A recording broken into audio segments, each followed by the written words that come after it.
Okay तो finally James Cameron की Avatar fire and ash movie theatres में लग चुकी है और इस मूवी को देखने के बाद डेफिनेटली इसके बारे में तो बात करना बनता है।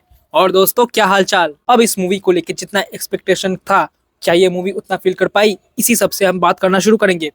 क्योंकि अवतार के फ्रेंचाइज को देखते हुए हमें इसके बारे में काफी कुछ पता है कि इस मूवी में क्या क्या होने वाला है। सबसे पहले इस मूवी के जो अच्छे पॉइंट्स है उसके बारे में ही बात कर लेते हैं। जहां मैं सबसे पहले ये बोलना चाहूंगा कि इस मूवी को आप थिएटर में ही एक्सपीरियंस कीजिए, क्योंकि 3D में इसका जो मजा है वो अलग ही है।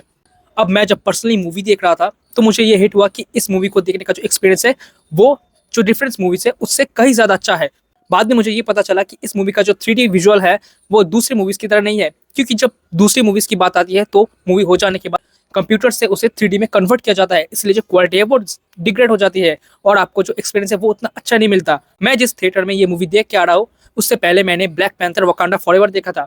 तब उसके जो रात के सीन्स है वो मुझे उतने अच्छे नहीं लगे थे, लेकिन जब मैं इस मूवी को पर्टिकुलरली देख रहा था तो मुझे सीन्स काफ़ी अच्छे लगे। और इसका जो कारण है वो भी मुझे पता चल गया, क्योंकि जेम्स कैमरन अपने अवतार फ्रेंचाइज को लेकर काफ़ी सीरियस है। इन्होंने बहुत सारे ऐसे डिवाइस बना रखे हैं जो कि पहले एग्जिस्ट नहीं करते थे और उन्होंने खासकर इसी मूवी के लिए ये सब बना है। तो उसमें से ये भी एक है जिसके कारण इसका जो 3D विजुअल इफेक्ट है वो काफ़ी शानदार है। मैं तो आपको डेफिनेटली सजेस्ट करूंगा कि इस मूवी को आप 3D में ही देखिए, क्योंकि इसका एक्सपीरियंस अलग ही है। जितने भी मूवीज मैंने देखे हैं 3D में, उनमें से जो इसका एक्सपीरियंस है वो काफ़ी काफ़ी ज़्यादा शानदार है। जहाँ इस अच्छाई में ही बात करते करते बात कर लेते इसके जो विजुअल इफेक्ट्स, जो इसके वर्ल्ड बिल्डिंग हुई है वो इतना शानदार है, इतना डिटेल्ड है, मैं क्या ही बताऊँ। जब आप पैंडोरा के क्रिएचर्स को देखोगे तब आपको ये लग ही नहीं रहा होगा कि ये कोई सीजीआई इफेक्ट है। आपको लगेगा कि हम दूसरे प्लेनेट पे ही है। इतने बखूबी से इतने डिटेल वे में काम किया गया है, क्या ही बताओ। जो खूबसूरती इन्होंने प्रेजेंट किया है, खासकर मैं आपको थोड़े खूबसूरत शॉट बोलना भी चाहता हूँ कि जो जितने भी क्रिएचर है या फिर जब वो पानी के अंदर होते हैं उनके पीछे एक बटरफ्लाई की तरह जो जीव है वो आके अटैच हो जाता है। और वो जो कलर, जो सॉफ्ट कलर इन्होंने प्रेजेंट किया है वो आंखों को बहुत अच्छा लगता है, क्योंकि जेम्स कैमरन को ये अच्छे से पता है कि जो फैमिलीज है वही इसे देखने आएंगे। तो इन्होंने मूवी को ऐसे डायरेक्ट किया है कि मूवी सबको पसंद है, मूवी बहुत ही विजुअली अपीलिंग हो, जो स्टोरी है वो भी डिसेंट हो। और यही पे आता है हमारा दूसरा पॉइंट, जहाँ पे मूवी आपको थोड़ा चुभेगी कि इसकी जो कहानी है वो शायद नर्ड्स को उतना ना जमे, क्योंकि इसकी जो कहानी है वो आपको रिपीटेटिव लगने लग जाएगी। खास करके सेकंड हाफ के बाद से आपको ऐसा लगेगा कि ये तो डेजावू वाला इवेंट हो गया, कि ये सब हमने पहले देख रखा है। और इसी जगह आके मूवी थोड़ी खटकती है। अब शायद जेम्स कैमरन ने ऐसा इसलिए किया है कि वो इस मूवी को लेकर रिस्क बिल्कुल नहीं लेना चाहते। और एक बात, जब इसके पहले वीडियो में मैंने कहा था कि स्पाइडर को लेके जो प्रेडिक्शन हमने रखे हैं कि वो कैरेक्टर कैसा होने वाला है, तो उस पर्टिकुलर चीज का भी आंसर आपको इस मूवी में मिलेगा।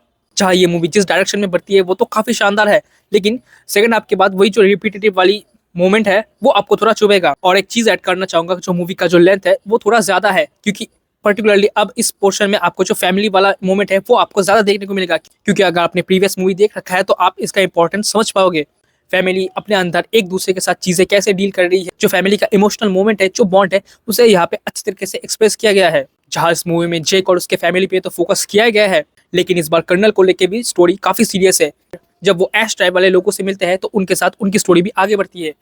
और ये देखना इंटरेस्टिंग होगा कि इसके बाद जाके क्या हो रहा है, क्योंकि अगर ऐश क्लैन है तो यहाँ पे और भी सारे क्लैन्स होंगे जो कि इसके बाद आपस में जाके क्या कुछ करेंगे, ये देखना काफी इंटरेस्टिंग होगा। अगर आप वीडियो शूट वगैरह करते हैं या कैमरे के बारे में बेसिक सभी नॉलेज रखते हैं तो आपको एक चीज चुभेगा कि मूवी देखते हुए आपको ऐसा लगेगा कि कुछ सीन्स ज्यादा फ्रेम में चल रहे हैं और कुछ सीन कम फ्रेम में चल रहे हैं। ये आपको डेफिनेटली नोटिस होगा। इसको लेके भी जेम्स कैमरन ने कुछ स्टेटमेंट्स दिया है कि उस सीन को ऐसे ही सेट किया गया है ताकि वो रियल लगे। अब मुझे ये इतना इफेक्टिव नहीं लगा, जहाँ अचानक कुछ सीन्स जब 24 FPS में चलते चलते ज्यादा FPS में चलने लग जाता है तब थोड़ा ऑकवर्ड ही लगता है, क्योंकि जो सीन है वो स्मूथ होने लगता है। तो अगर सभी बातों को समअप करें तो इस मूवी को आप डेफिनेटली थिएटर में एक्सपीरियंस कीजिए, क्योंकि इस मूवी को थिएटर के लिए बनाया गया है और जो एक्सपीरियंस है वो आपको काफी शानदार लगने वाला है। आप अपने फैमिली दोस्तों के साथ जाइए, मजे कीजिए, क्योंकि इसका जो विजुअल इफेक्ट्स है वो इसका असली ट्रीट है। चाहे इस बार स्टोरी थोड़ा मात खा गया, लेकिन विजुअल इफेक्ट्स के लिए और अपने आंखों को सुकून देने के लिए तो मूवी आपको डेफिनेटली चेकआउट करना चाहिए। ओके, तो अगर सभी बातों को समअप करें तो मूवी को आप जल्दी से जाइए, डेफिनेटली चेकआउट कीजिए। वीडियो अगर अच्छा लगा हो तो लाइक कर दीजिए, चैनल में अगर पहली बार तो सब्सक्राइब कर दीजिए। मैं आपसे मिलता हूँ अगले किसी वीडियो में। और हाँ दोस्तों, जाते जाते एक इंपॉर्टेंट बात, इस मूवी को जितने भी नर्ड्स देखने गए हैं उनमें से सभी का जो होप है इसे लेके कि इसमें हमको एवेंजर्स डूम्सडे का टीजर देखने को मिलेगा। लेकिन हमारे साथ बहुत बड़ा धोखा हो गया गाइस। हमारे यहाँ पे जो शो है वो एंड हो गया और हम रुके रहे सीन को देखने के लिए एवेंजर्स डूम्सडे का। जब हॉल के मैनेजमेंट टीम आके साफ सफाई करने के लिए, तब उन्होंने कहा कि पिक्चर खत्म हो गया है, आप निकल जाइए। फिर मैंने कहा कि रुकिए, अभी थोड़ा सीन बाकी है, ऐसा ऐसा कुछ देखने को मिलेगा। फिर वो कहने लगे कि ऐसा कुछ नहीं है।